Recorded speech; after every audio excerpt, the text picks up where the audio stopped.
But first, the Justice Department has dropped charges against former National Security Advisor Michael Flynn, who sought for months to withdraw his guilty plea for lying to the FBI as part of Special Counsel Robert Mueller's investigation of Russian interference in the 2016 election. In the court filing, the DOJ argued that after reviewing its case, including notes from FBI agents that were publicly disclosed last week, Flynn's January 17th FBI interview that led to the prosecution, quote, was untethered to and unjustified by the FBI's counterintelligence investigation into Mr. Flynn, and conducted without any legitimate investigative basis. Wow. The U.S. Attorney for the District of Columbia, Timothy Shea, added, continued protection of this case would not serve the interests of justice. Shea was the only U.S. attorney to sign the filing, which drew considerable criticism from career prosecutors. The line, prosecutor Brandon Van Grack withdrew from the case shortly before the Justice Department argued it could not prove the charges. But Willie, they're saying they can't prove charges that Flynn has admitted to twice in open court. He pled guilty twice. Donald Trump said himself that he was forced.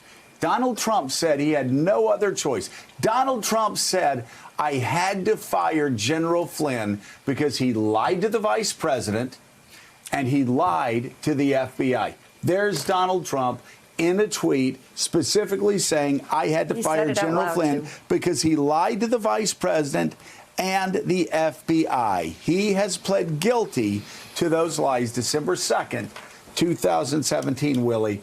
This is a shameful day for the Department of Justice, and that shame lies squarely on the Attorney General's shoulders.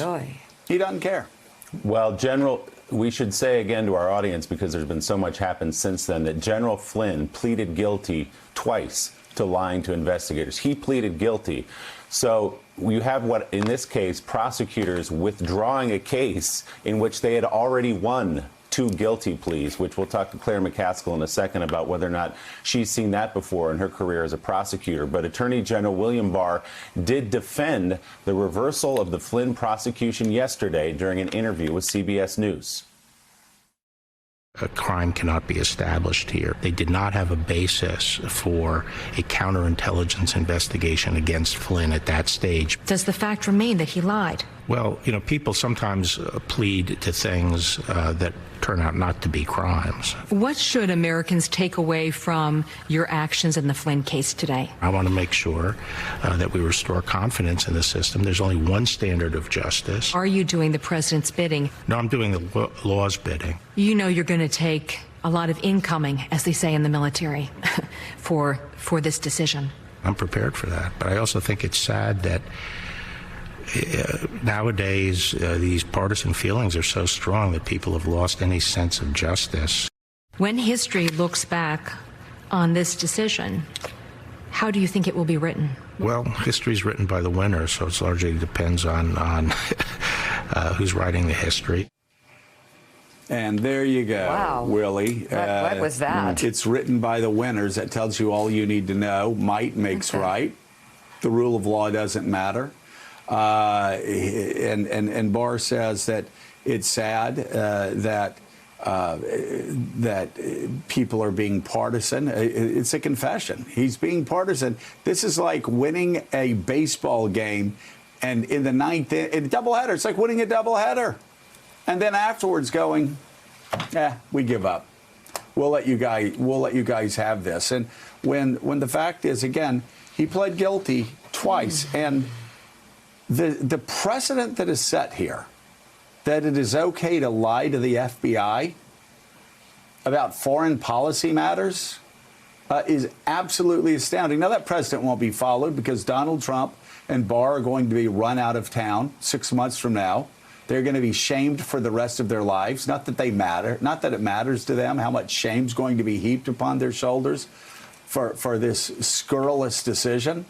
But you know, the message that it sends to the next American who lies to the FBI but then gets thrown in jail, they're going to be, wait a second, I thought the president said it was okay to lie to the FBI. I thought the president said it was okay to lie when you're being investigated. Yeah, I mean, the smile that ran across William Barr, Attorney General Barr's face when he said the winners write history sort of tells the whole story right there. He got what he wanted out of this. We should also point out that Timothy Shea, the interim U.S. attorney who withdrew the case, is a longtime close aide to William Barr, who was installed in January of this year. Claire McCaskill, as I mentioned, not only were you a United States Senator, before that you were a prosecutor. I just want to read to you what the prosecution said. They could not prove his admitted lies, Flynn's admitted lies to the FBI about conversations with Russia, with the Russian ambassador, were material. They couldn't prove that they were material. So they're basically conceding that, yes, he pleaded guilty. He said twice that he lied to investigators, but we don't believe they were material. Your broad view of this ruling here and this decision?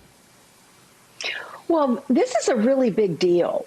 I've never seen anything like this. I've never seen someone plead guilty to crimes and then the prosecutor basically say, we're going to make it all go away for you.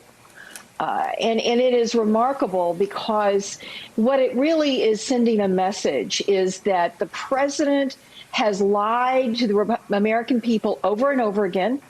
He has conducted himself in a way that it's okay to lie as president of the United States. I mean, it used to be a big deal when the president lied. Not anymore. We all just assume he's going to lie every day. Now we've taken it a step further. Now is it not only okay for the president to lie to the American people, it's okay for the American people to lie to the FBI.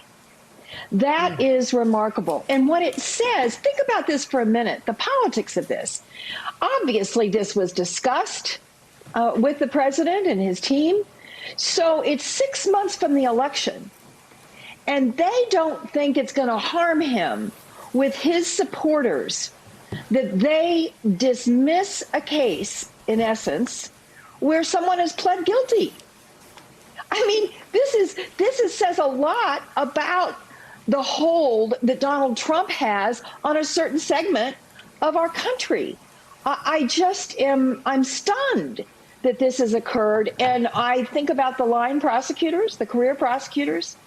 You know, when you are the elected prosecutor, as I was in Kansas City, or as Barr is for the whole country, you have to first think about the Constitution and the truth.